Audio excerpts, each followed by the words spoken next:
Today's expression is this. At first glance, it looks super easy, but one small mistake can make your answer completely wrong. Most students get this wrong because they don't follow the correct rule.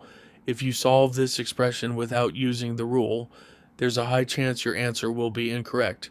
In today's video, I'll explain the rule that will help you never get these types of questions wrong again. If you already know the rule, tell me in the comments which rule should be followed. You have only 5 seconds, hurry up. And let's see who can prove they're a math genius.